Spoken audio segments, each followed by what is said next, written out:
Respecto a los resultados, al ámbito de los resultados, que es uno de los componentes fundamentales de los modelos de gestión. Aquí hay al menos cuatro elementos que es bueno separar, distinguir, tomar en cuenta. Uno tiene que ver con el, podríamos llamar el rendimiento propiamente tal de la institución. Y por rendimiento me refiero cuántos casos van a terminar, en cuánto tiempo, por qué tipo de término. ¿Mm? Y aquí, después lo vamos a ver más adelante cuando hablemos de los números, de las estadísticas, eh, siempre es bueno hacer el ejercicio a priori de decir, dadas las condiciones en las cuales trabaja este Ministerio Público Fiscal, dados los recursos que tiene, dada la naturaleza de los casos que llegan, ¿ah? No sé, no es lo mismo un caso en que no hay un imputado conocido, que es un delito menor, respecto a un delito muy grave en el cual, no sé, participa una banda delictual, por ejemplo. O sea, estamos claros de que no son situaciones comparables. Pero yo tendría que dar cuenta de decir, bueno, ¿qué es lo que quiero lograr? Por ejemplo, en los casos complejos, como homicidios, por ejemplo, o como narcotráfico, o como crimen organizado, yo lo que quisiera es que la mayor parte de esos casos terminaran en una sentencia condenatoria en un juicio oral. Y después de cierto tiempo, porque a lo mejor después de 10 años no es conveniente, ¿ah? Debería ser en un tiempo más limitado. Pero al mismo tiempo yo también puedo decir, ¿qué tipo de respuesta es adecuada dadas las condiciones de la población? ¿Los acuerdos reparatorios, por ejemplo, debería fomentarlos o no debería fomentarlos? ¿Qué tipo de salidas, dadas los instrumentos legales de los cuales dispone el Ministerio Público, yo debería priorizar o podría priorizar para dar una mejor respuesta ante la demanda que tengo? Y eso se configura finalmente en un conjunto de resultados. ¿Qué tipo de delito? ¿Qué tipo de término yo quiero lograr? ¿En cuánto tiempo quiero lograr ese término? ¿Ah? Hacer ese ejercicio siempre es útil, porque ahí recién voy a poder darme cuenta si efectivamente los recursos de los cuales dispongo son los adecuados para hacer eso o no. O bien, puede que los recursos sean los adecuados, pero puede que mi organización no sea coherente con eso. O bien los procesos de trabajo que tengo son excesivamente formales, burocráticos y no me permiten lograr los resultados que requiero en el tiempo que requiero. ¿Mm? ¿Qué porcentaje de los casos, por ejemplo, quiero resolver después de tanto tiempo? ¿Cuánto tiempo es razonable que dura una investigación de un determinado tipo de delito? Y en esto no digo que sea un número fijo, pero sí un rango.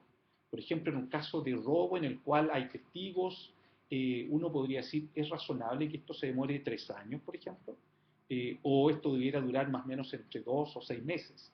A lo mejor no se demora un día, pero tampoco se puede demorar 3 años. Bueno, todo ese tipo de consideraciones tiene que ver con el ámbito de los resultados propiamente tales, del rendimiento.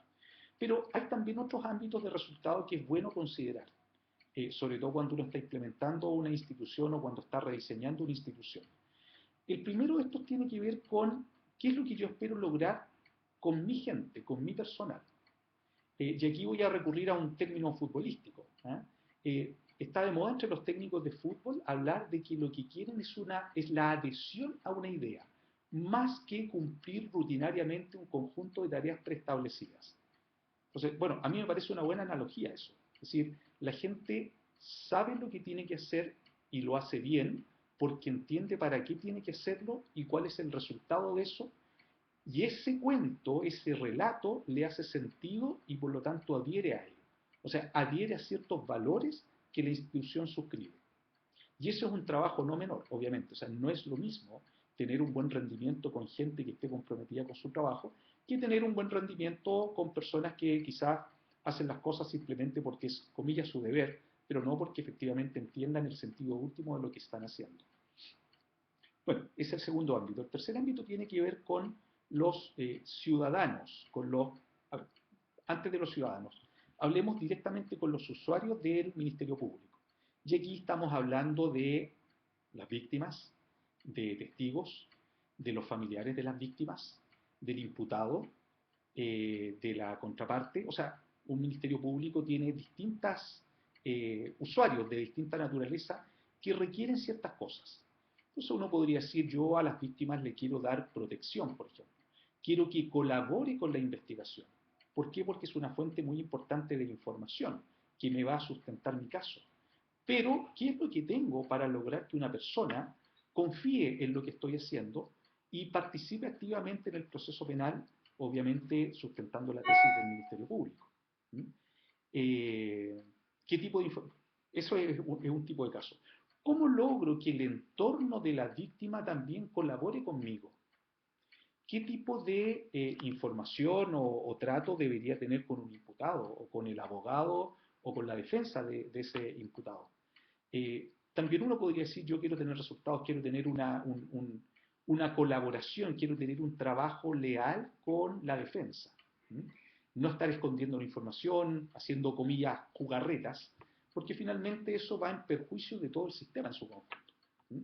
De manera que es otro ámbito en el cual uno puede definir y debe definir qué tipo de resultado, qué tipo de acción quiere lograr. Bueno, y finalmente, del punto de vista de los fines de la ciudadanía, ¿qué es lo que yo quiero lograr eh, en la gente? ¿Qué es lo que quiero que se diga de mi institución? Y también dentro de esta ciudadanía uno también puede encontrar distintos grupos. ¿Ah? Eh, el Poder Ejecutivo, los tribunales de justicia, la ciudadanía propiamente tal, la prensa, o sea, hay muchos ámbitos en los cuales se mueve una institución como una fiscalía. Y en cada uno de esos yo quisiera tener ciertos resultados.